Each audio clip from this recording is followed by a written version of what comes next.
आप कर रहे हैं सीबीआई जांच की मांगो, कोर्ट भी कह रहा है कि भाई अगर तमाम पक्षों को सुनने के बाद ऐसा हो सकता है कि कोर्ट की तरफ से सीबीआई को मामला दे दिया जाए या किसी अन्य एजेंसी को दे दिया जाए। वरुण पुरोहित साहब, मैं एक बार फिर आपसे सीधा सवाल पूछना चाह रहा हूं। प्रायोजक हैं cancer healer centre, new beginning.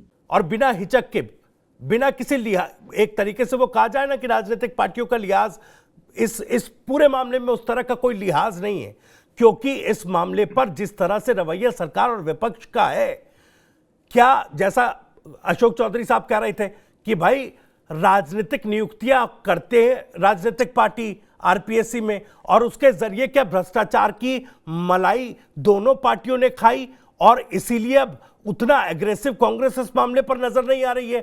आपने तर्क दिया कि भाई मामला सब जुडिक है, सब जुडिक तो रफाल का मामला भी था, तब तो काफी हो हल्ला आपने किया, आनंद शर्मा जी ने जैसा कहा।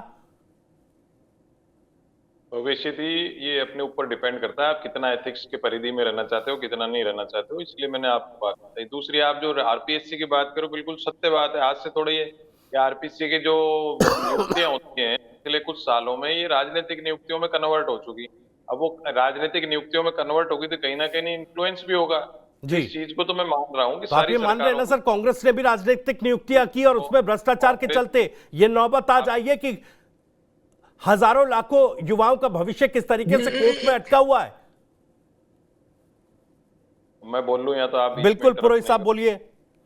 मैं कह रहा हूँ आरपीएससी ने जितनी भी स्टेट्स के जो पब्लिक सर्विस कमीशंस हैं, उनमें किसी की पार्टी की सरकार हो, ये एक नियति बन चुकी कुछ वर्षों से कि उनको ओबलाइजिंग पोस्ट बना दिया गया है। राजनीतिक रूप से या कोई अपने निजी मिलने वाले हैं उनको नियुक्तियां करते हैं, तो वो जो उसकी जो सैंक्टिटी है वो खत्म हो गई है। इसलिए आज बच्चों के साथ इतना ये हो रहा है, पेपर लीक हो रहे हैं, ये हो रहे हैं, और बच्चों के भविष्य के साथ खिलवाड़ हो रहा है। पैन इंडिया सेंटर ने भी लेकिन सर उस एंटिटी को बचाने का काम ही तो पॉलिटिकल पार्टीज का है ना, या तो सत्तारूढ़ दल का है या विपक्ष का है।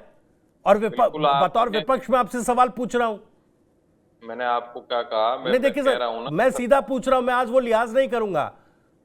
मेरा सीधा सवाल है कि टीवी डिबेट में बैठकर बातों की जलेबियां छानने से इतर कांग्रेस कर क्या रही इस मसले पर, या फिर आप टीवी डिबेट में मानिए, फिर इस सत्य को मानिए कि कांग्रेस सरकार में भ्रष्टाचार हुआ, कांग्रेस ने वो सत्ता की मलाई चाटी युवाओं के भविष्य को अधर में लटका करके। अब या तो आपको जो ही मान लूं, आप लिख के दे दो वो साइन कर दूं मैं, और तो क्या करूं। जब मेरी बात आप सुनना नहीं चाह रहे हो, मैं तो सुन रहा हूं सर। आप अपने व्यूज है, आप क्यों अपने व्यूज मेरे पे थोपना चाह रहे हो? नहीं, मैं कोई व्यूज नहीं, मेरे सवाल है सर सीधे, मेरा कोई व्यू नहीं है, मेरे सीधे सवाल है। नहीं, आपके सवाल का कौन सा उत्तर नहीं दिया मैंने? आप बताइए ना सर। फिर बिल्कुल स्पष्ट उत्तर दिए मैंने आपको। विधानसभा में कांग्रेस का क्या रुख रहता है? पिछले सेशन में हमने देखा, अभी इस सेशन में हमने देखा, टीकाराम जूली साहब नेता प्रतिपक्ष हैं, उन तक को बोलने कांग्रेस विधायकों ने नहीं दिया। किरोड़ीलाल मीणा साहब मामले को लेकर, और उसके बाद हंगामा कांग्रेस कर रही है। अब ये तो देखिए खेल बन गया है ना राजनीतिक दलों के लिए।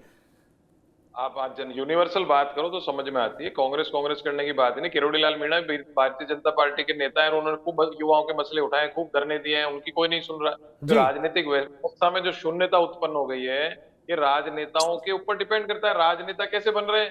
जो आपने आरपीएससी की बात करी, राजनेता भी ऐसे चुन के आ रहे हैं, जिनकी सेटिंग हो रही है उनको टिकट मिल रहे हैं। तो वैसे बीजेपी हो चाहे कांग्रेस, आज आपने देखा होगा, मैं राजनीतिक पूरी व्यवस्था की बात कर रहा हूँ, कितनी पार्टियां बदल के किधर से किधर एमएलए एमपी आ रहे हैं। तो जब उनकी एक निष्ठा नहीं है किसी अपनी विचारधारा के प्रति, पार्टी के प्रति, तो देश के प्रति कैसे आएगी? ये जो आप जो प्रश्न उठा रहे हो वो बड़ा स्वागत योग्य प्रश्न है, और उसका मैं स्वागत भी कर रहा हूँ आपका साधुवाद भी दे रहा हूँ। राजनीतिक व्यवस्था से जुड़ा प्रश्न, राजनीतिक व्यवस्था जब तक शुचिता नेताओं में नहीं आएगी, नेताओं को टिकटिंग जो पार्टियां देती हैं वो सही टिकट नहीं देंगे, जब तक आपके जो जनप्रतिनिधि वही सही चुन के नहीं आएंगे। जब जनप्रतिनिधि सही चुन के नहीं आएंगे तो आप ऐसे प्रश्न आप उठाओगे, युवाओं के साथ ऐसा होता चलता जाएगा। प्रायोजक हैं cancer healer centre, new beginning.